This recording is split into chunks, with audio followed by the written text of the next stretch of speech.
Hello everybody, this is Sprig and Web What Ifs, back here with another What If. Well, this is part 4 of What If Deku had the Red and White Dragon Emperor. Let's get in. Also, before I start off, if you haven't watched the thing about disclaimers about me not doing season 5 until it comes out and I do a redo of this series, this is just another warning for that. Also, some more things that I forgot to add in the last part. When after the fight with Varley, he got taken out of there. He got teleported by the descendant of Son Goku. What got left behind is one of his gems from his balance breaker. So they picked that up and gave that to Issei when he woke up, since he got knocked out from using so much power. Okay, let's get into the actual what if. Okay, we're starting off season 3 now. It starts off with Deku having his weird dream. Him seeing Akino, Riaz, Konako, Zenobia, and if I'm forgetting anyone, yeah, Then he gets to the part where he meets Rainier, where he sees Rainier. And then he wakes up thinking that he hasn't thought of her in ages. And then we get to the part where it's the next day. And give me a second. Okay, now I remember. Now we're up to the table. Also, they've woken up in the new mansion that they got. Then they go to the breakfast table. It's Inko and All Might there. Well, Toshinori, but in his small might form. He put on a little bit of muscle, so then he can impress Inko. So instead of being looking very bony, like he looks like a skeleton, he actually looks like a normalish human being. His face still looks the same. And we get to the part where they say that they're going to break in some of the new rooms over the summer break. Then we get to the part where they're going to school. And then he gets the glimpse of Rainier, and when Arcia asks if he's okay, he hugs her, asking if she will always be with him. And then we get to the part where Ria tells them that they're going to the underworld. Izuku being somewhat upset, but he doesn't show it. But then they say that they're all going, and then he gets somewhat more happy again. Then we skip to then, where they're on the train. And, also, something that I should mention. When he's going down to the underworld, he takes off his mask, so he looks like this. But with his, something that I should mention. His eye color. One's red and one's like this lightish purple, instead of them being blue. So the blue one is purple, and the red one is red. Then we get to the part where they see Sona, and then we get to when they're going to the actual Gremory part, since they've dropped Sona off. And then we get to the part where the train stops. They get teleported down to the ground. They run into I'm pretty sure it's Toffee, the demon dragon king. Then they get into the fight. Rias isn't there. Akino leads them, tells them what to do. And she tells, Issei to start powering up. With him, Izuku to start powering up. Then we get to the part where, Konako gets knocked out. Everybody gets knocked out. This enraging Izuku. Him bringing out Trigor's sacred gear. With him then yelling, Balance Breaker. Juggernaut Drive. Turning into This huge dragon, in a deep voice saying, I can tell that you're only using a low percentage of your power. Use it to impress your king. with then Toppy, I forget his name, but the dragon, to go his max power, with them dueling, this going into the air since it's creating shockwaves. And then with his foot, he steps on on the dragon's face, and tells him to kneel to his king, since this is the true Dragon King God. With him then turning back into normal, with everybody being impressed now that he has mastery over it, since they've only seen him go in this form twice, with him not getting knocked out this time. Then, Azazel and Rias came in saying that was a test, seeing what kind of training they needed. And then we get to the part where, they actually get to Rias's place. Well, Rias's parents' place. They meet Milikis, and then they meet Rias's mother. Then they go have dinner, with Rias's dad saying hello to Izuku. And then what happens is, we get to the part where they're in the spa. Then we get to the part where it's Azazel and Izuku talking. With Azazel then asking Izuku if he's ever groped any women before. With him then saying yes. Saying it was Rias and Arkano. And Arcia accidentally sometimes. Then and Xavier. Then we get to the part where Azazel asks if he's ever, with Azazel asking if he's ever poked a girl's nipple before. With him then replying with yes, in a very depressing part of his life in the past. The very in one of his during his training to master One for All, actually. I'll be getting into that later. Then we get to the part where it's training. Everybody does the exact same training that they did in canon. And then we get to Izuku's training, where it's the Toffee, whatever his name is, wait, give me a second. With him doing training with Tani. His Izuku's training is learning how to master all his balance breakers and his juggernaut drives. The first balance breaker he masters is Drake's, then Albion's, and every single one of them up to his best one. Well, his best balance breaker. With him lastly training with this one. And all of his juggernaut drives, being the only real one that he needed to master was Trigor's one.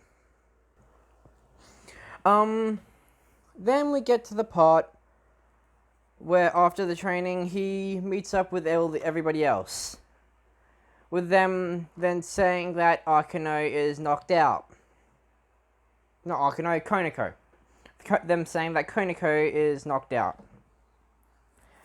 And then we get to the part where he goes into Konako's room. He used a little bit of healing magic that he learned a while back during his gathering all the dragons to heal Konako a bit, making it a little bit easier for her to move also. He also places a spell on her that makes it that she doesn't waste as much stamina as she would usually. This being a secret that nobody knows about, only him. Then we get to the part where Rias comes in. And she says that that they should go outside and have a talk. And then she tells him about the whole the Nakamata sisters, and that and Koniko comes in saying that it's her, that she's the other Nakamata sister. And with then Izuku's finally seeing her cat ears and cat tail. This waking up one of his old personalities. The personality of his that had a weird thing for cute things.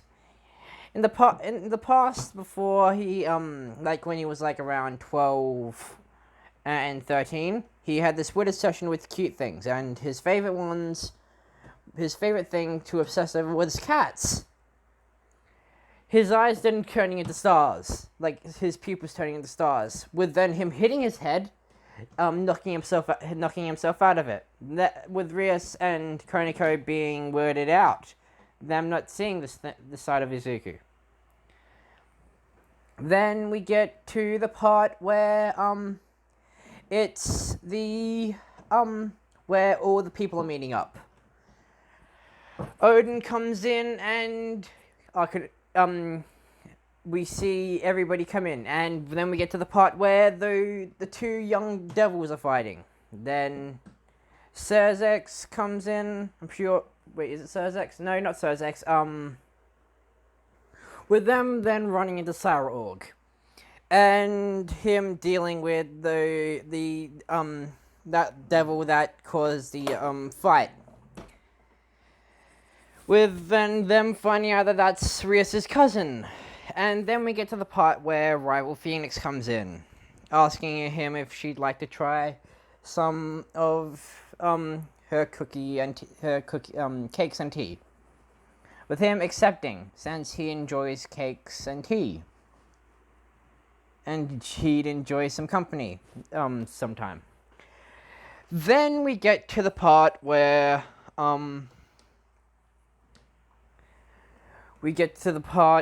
she gives him the Phoenix tear. Him then saying that that she shouldn't give something so precious to him. Her being shocked, asking, "How do you know what it is?" With him then saying that, "Have you forgotten that I took some of your brother's powers?" With her being reminded of that. And with her then asking if he can also create them. Him saying yes, but not as but it happens like at rare occasions. Then we get to the part where Koniko runs off. Izuku follows her, and so does Rias following Izuku. Then we get to the part where they're following Koniko up the elevator, with them then chasing after her. Then we get to the part where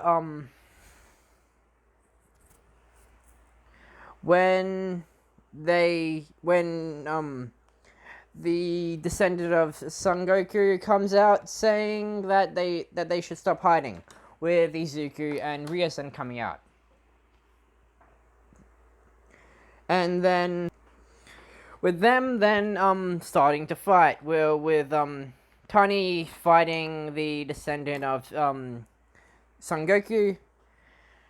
And then we get to the part where it goes on to the monologue with Rhea saying that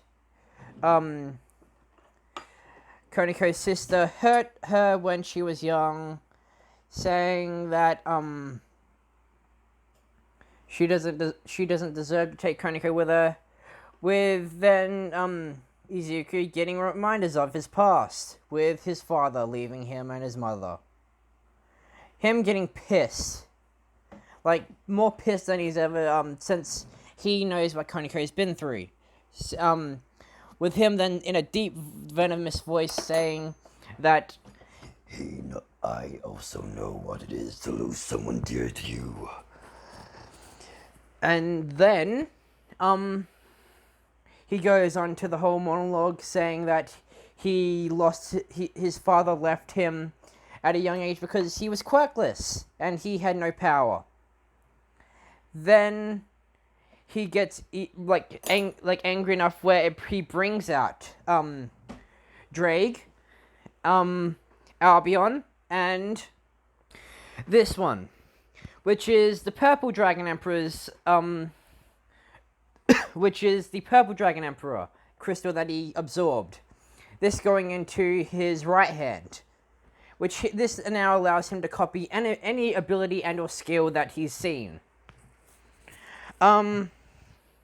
With him then going into fuse balance breaker, but instead of this hand here being red, it's purple.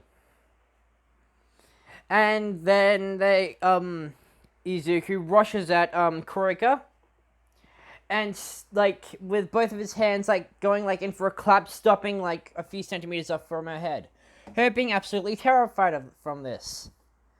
And then also something that I should mention is that to use the Purple Dragon Emperor, he needs to access an emotion that he doesn't usually use. This doesn't happen with Varley, since it's he has the actual Purple Dragon Emperor, but Izuku has a clone of the Purple Dragon Emperor. It's not the actual Purple Dragon Emperor, it's a clone of it. And to access it, he has to he has to use an emotion that he doesn't oftenly use. This being perversion. Him asking Rias if he can do the same thing as in canon. Where him asking if he can poke her titties. And then we get to the part where the actual skill they used was I'm gonna be using skills from different animes that I've watched. The skill that he uses is a skill that I've seen in Dragon Ball, where the more he gets attacked, the stronger that he gets. He uses that skill. With before he goes off to do that clap thing,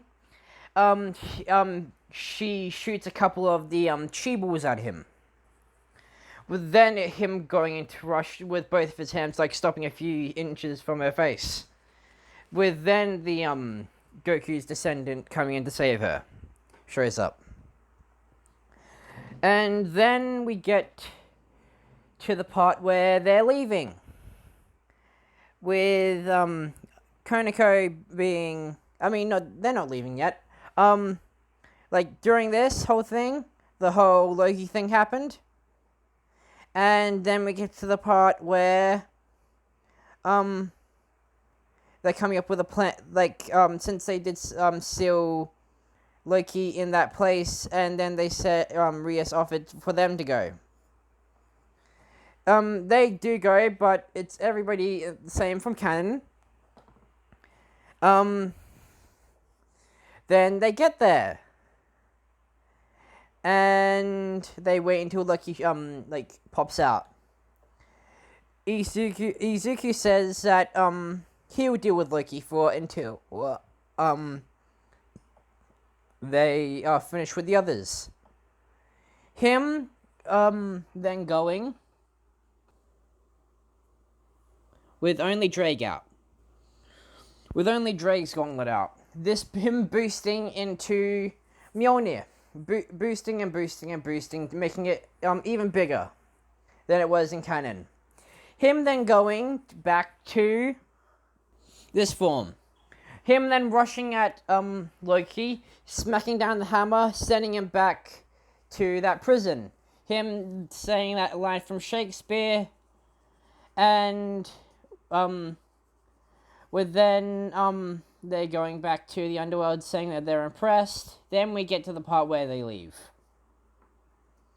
On the bus. I mean, not on the bus, on the train. Back. Akuno asks Rias if he can borrow Izuku tomorrow. And then we get to that part. Well, also, with the, studying part, since I did make Izuku a real smart ass, before he got his powers, he does fly straight through it, not needing Akuno's help, but her still coming in. And then her asking if he's willing to go on a date with her. Then we skip to that part when they go on the date, with everybody still following them. And we get to the part where they run away. Then we get to the part where they run into Odin, Barkil, and I forgot her name. I'll remember it in like the next part. And then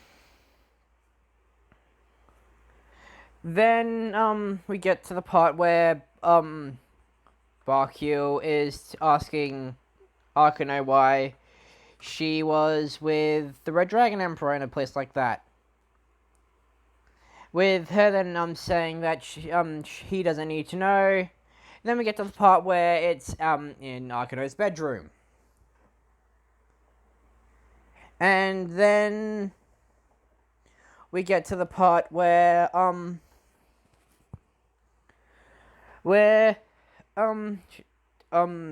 forces herself on Izuku.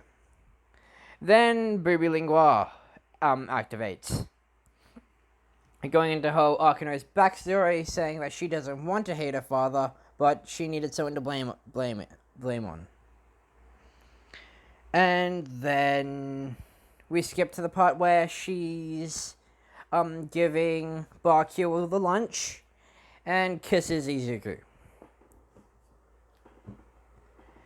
And then we get to the part where Issei and Arcia are walking to their home.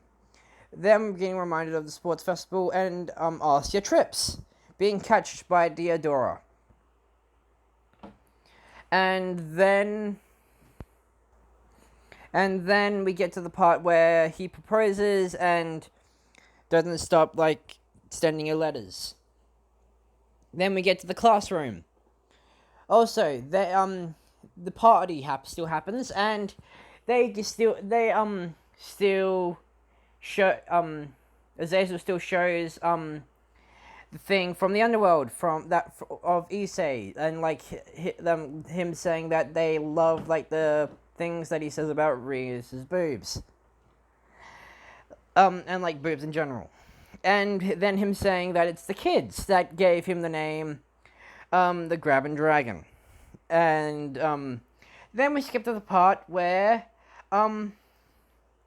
Drake and Izuku are both crying since they are both sad. They're both depressed now. Because also his other nickname was the Multi-Dragon Emperor. And then they both go into depression. Then we get to the class part. He's got a hoodie over him, and he's then we get to the part where that girl gets that pulls that trick on Izuku, and him getting picked for that. With then Arcia then putting her hand up. And then we get to the part where it's the training. And then they start training, and when Saji comes, Izuku offers him a race. With Saji then accepting, with it being like an entire oval like lap, with then him saying ready, set, go. Saji going off running, and when he's about like halfway, Izuku bolts forward. Everybody being shocked, noticing like his full speed. And then we get to the part where Sona comes in, saying that she's very unimpressed, saying that he should be better. And then we get to the part where Arcia and Izuku start training for the three-legged race. That happens, then they go to the storage closet, and Xavier comes. The whole thing in canon with her forcing herself on Izuku, getting Arcia looped in with it. With then, Irina coming in, saying that they shouldn't be doing it, that there. And, yeah, that's the first 6 episodes of Season 3. I'll be doing the rest of Season 3 next weekend. Also, the next part will be showing his second strongest form. And it will be during... Actually, no. I'll just wait for you guys to find out and watch it. See you guys on the next part of What If Deku was the Red and White Dragon Emperor. Goodbye.